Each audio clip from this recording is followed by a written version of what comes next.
Olá, professor. Meu nome é Maria Luísa Balri. Eu sou autora de livros didáticos de ensino médio, publicados pela Editora Moderna, e estou aqui para a gente conversar um pouquinho sobre as principais mudanças trazidas pelo novo acordo ortográfico, que, como todos nós sabemos, entrou em vigor a partir de janeiro de 2009. A primeira coisa que nós devemos lembrar com relação a esse acordo é que existe um período de transição. Durante 4 anos, nós conviveremos com 2 ortografias, né? E este é o período que foi designado para que nós, professores, tenhamos tempo suficiente para preparar os nossos alunos em relação a essas mudanças. E também, é claro, editoras que lidam com textos impressos tenham tempo para modificar as suas bases. Agora, eu tenho ouvido muitas pessoas dizerem que, já que há 4 anos de um período de transição e eles podem esperar 4 anos para começar a trabalhar com essa questão, elas vão preferir esperar 2012 para apresentar as modificações para os alunos. Pessoalmente, eu acho essa conduta um pouco complicada, porque nós devemos lembrar que, em 4 anos, passará a vigorar somente a ortografia determinada pelo novo acordo. O período durante o qual nós devemos nos familiarizar com essa ortografia são esses 4 anos de transição. Apresentá-la somente aos alunos em 2012 significa que nós estamos tirando deles justamente o período maior durante o qual eles vão poder se acostumar com algumas alterações que podem ser significativas em áreas específicas, né? Essa apresentação que eu vou fazer vai tratar dos pontos principais. Ela não substitui de maneira nenhuma a leitura do próprio acordo. Eu recomendo que isso seja feito para que vocês se familiarizem com as bases desse acordo e para que vocês possam orientar melhor os seus próprios alunos, né?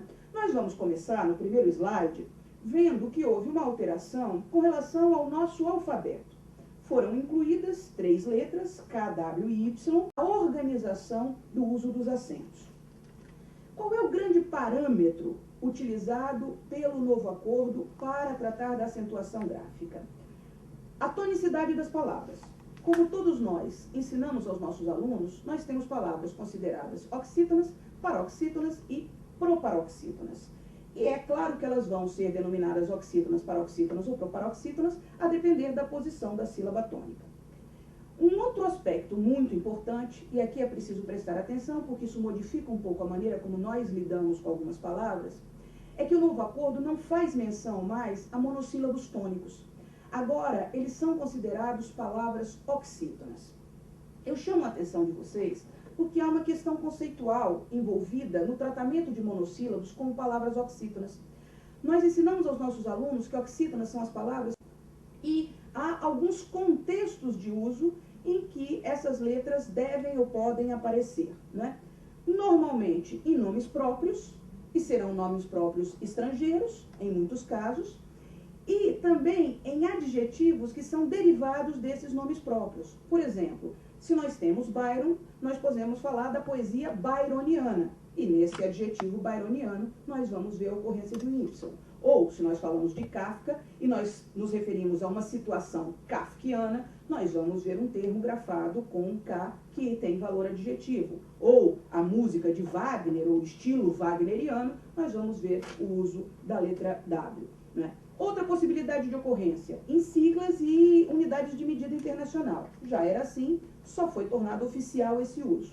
E, além disso, numa sequência enumerativa, né? Então, depois do V, você usa o W, X, Y e Z. Na verdade, essa é uma alteração mais formal e ninguém deve ter qualquer tipo de dificuldade em lidar com ela. O segundo grande bloco de alterações trazido pelo novo acordo diz respeito à acentuação gráfica. Aqui nós temos que entender, em primeiro lugar, o que eu vou apresentar no próximo slide, como sendo os princípios que vão nortear se tem a sílaba tônica na última sílaba dessa palavra. Ora, um monossílabo é uma palavra que tem uma única sílaba. Como é que eu vou dizer que a última sílaba desta palavra é tônica se ela é a única sílaba? Então vai ser preciso ter um pouquinho de jogo de cintura ao lidar com essa questão. E em função dessa alteração, nós vamos ver no próximo slide o que significa agora a reorganização das regras de acentuação das oxítonas. A primeira regra, como nós sempre conhecemos, acentuam-se as oxítonas terminadas em vogais A, E, O, seguidas ou não de S. Nesse caso, é bom lembrar que dentro deste pacote estão também os antigos monossílabos tônicos. né? Porque a gente acentuava os monossílabos terminados em AEO seguidos ou não de S, agora nós vamos chamá-los todos de palavras oxítonas. Em função dos monossílabos terem virado oxítonas, a segunda regra de acentuação das oxítonas muda um pouquinho. Nós agora dizemos que são acentuadas as oxítonas de mais de duas sílabas ou duas sílabas terminadas em e ens. Por quê? Porque nós precisamos colocar acento em palavras como ninguém, como parabéns, mas nós não podemos acentuar, por exemplo, um monossílabo, nem. Então, eu tenho que entender que na terminação em e ens só recebem acento as oxítonas de duas ou mais sílabas. E, finalmente, é muito importante lembrar que continuam recebendo acento as oxítonas terminadas em ditongo aberto e tônico. Ei, el e oi, né? Anéis, céu, cowboy, são exemplos vários, nós conhecemos todos. No próximo slide, nós vamos falar das palavras paroxítonas, que terminam com i tônico ou u tônico após ditongo, continuam recebendo acento. Por exemplo, piauí, tuiuiu e outras desse tipo.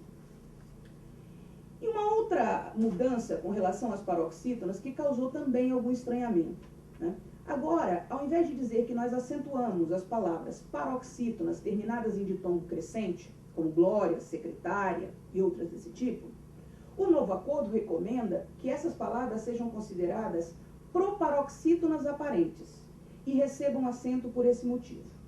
Qual é a razão dessa mudança? Ela é uma razão de ordem fonológica.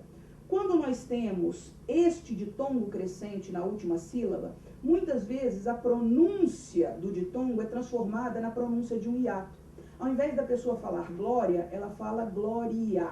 Ela separa as vogais, isso acrescenta uma sílaba à palavra e por essa razão, então, o acento cairia na antepenúltima sílaba e essa palavra seria uma palavra proparoxítona. Então, elas passam a ser consideradas proparoxítonas aparentes e continuam recebendo o acento como recebiam, né?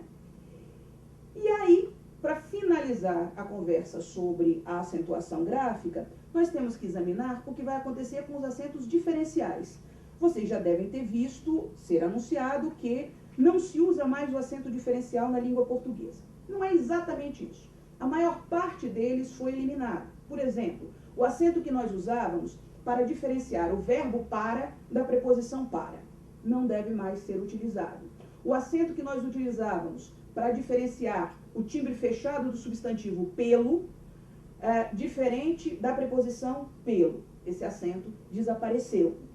E é bom lembrar, no caso do verbo para, o acento cai tanto do verbo quando ocorre isoladamente, como também de todas as palavras compostas em que este verbo aparece. Paralamas.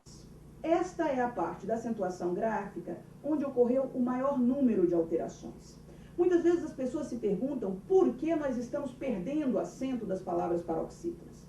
Na verdade, é interessante lembrar que a supressão desses acentos, que entra em vigor agora no Brasil, foi acordada com Portugal em 1945. E o que aconteceu é que os portugueses fizeram a supressão dos acentos e no Brasil esse acordo não foi posto em prática. Então, o novo acordo ortográfico está resgatando uma decisão de um acordo prévio e tornando oficial a partir de agora. O que vai acontecer? Em primeiro momento, perdem o acento gráfico as paroxítonas que têm na sílaba tônica os ditongos ei e oi. Então, palavras como europeia, como assembleia, como heróico, como Troia, como joia, agora devem ser grafadas sem acento. A segunda alteração com relação às paroxítonas diz respeito aos hiatos o e e. Também perde acento a primeira vogal desses hiatos, né? Então, voo, enjoo, leem, deem, todas as formas verbais com este hiato deixam de ser acentuadas. Com relação ainda a uma outra regra de acentuação de hiatos, o i e u tônicos nas palavras paroxítonas, agora nós deixamos de acentuar este i e u tônicos quando eles ocorrem após um ditongo.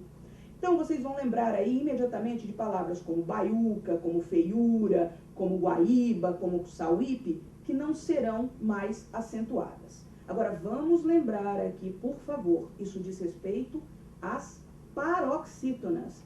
As palavras oxítonas que terminam com i tônico ou u tônico após ditongo continuam recebendo acento. Por exemplo, piauí, tuiuiu e outras desse tipo.